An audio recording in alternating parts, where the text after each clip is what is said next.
mom, Patricia, she was here. She lived in this world from February 21st, 1934 until October 17th, 2012. Hey Kim, this is Mom.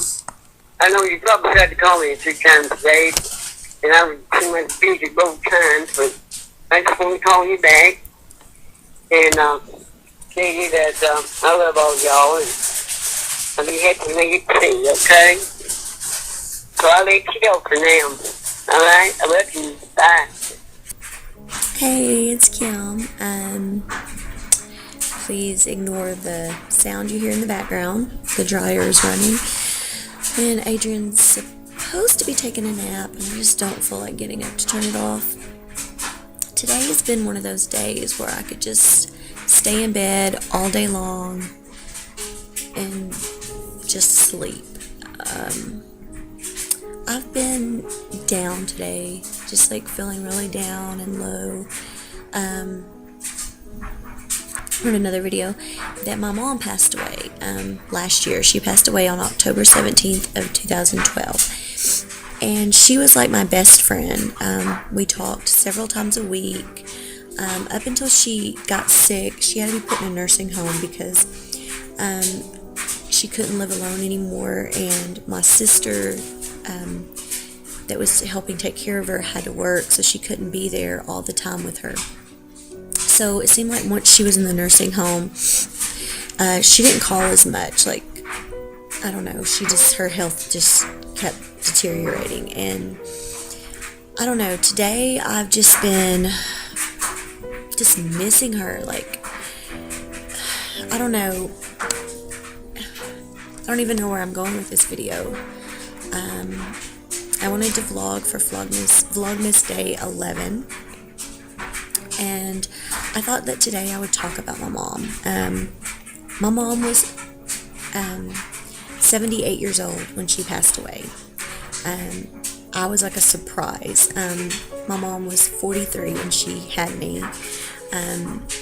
At first she was like, you know, what am I doing? I'm having another child. But she's told me so many times that I was like a blessing or a miracle to her, because I think that she, I guess, enjoyed having me around. And I don't know, today's just been one of those days where I would love to just hear her voice. I don't know. I'm going to go visit my family for Christmas, and there's just always something missing. I mean, at first when my dad passed away, you know, it didn't seem right, but we got used to it, you know, I guess after a while.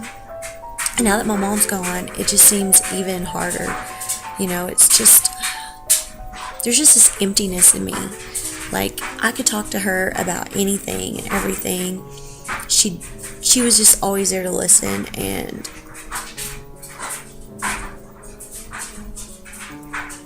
I just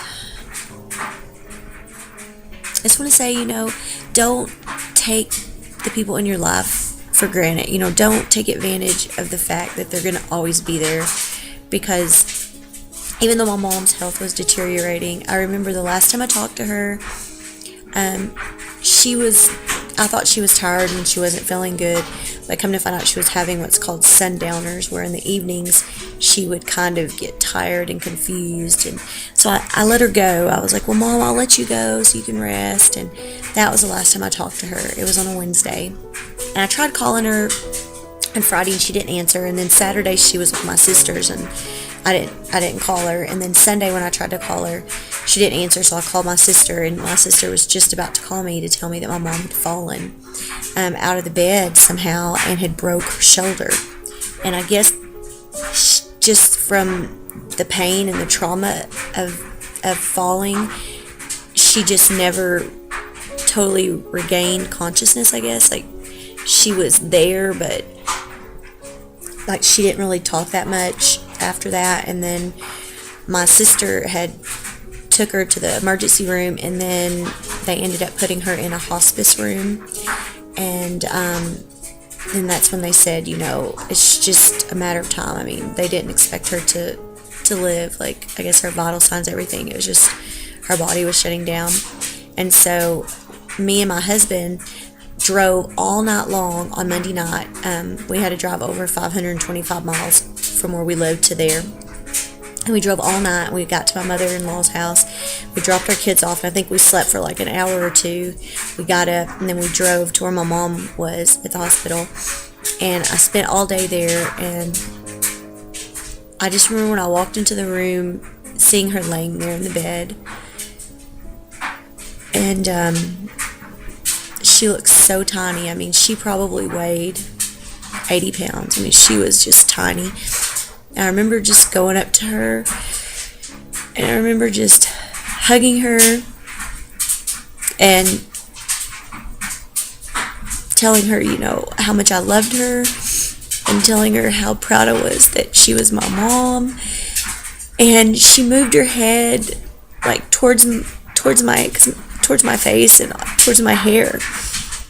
And my sister was like, "She knows you're there, Kim. She knows you're there." You know, and you know, I would have gave anything for her to wake up and talk to me one more time. And that night, I stayed the night at the hospital with her, and my mom loved Elvis, and I played some Elvis videos and music from YouTube on my laptop for her. And I know her face would turn like this towards the computer, but she never opened her eyes. And that night she was having like what they call a death rattle, like her breathing. It almost sounded like snoring, but it wasn't. It was just that sound that they have before they die. And I couldn't sleep like all night. I was awake.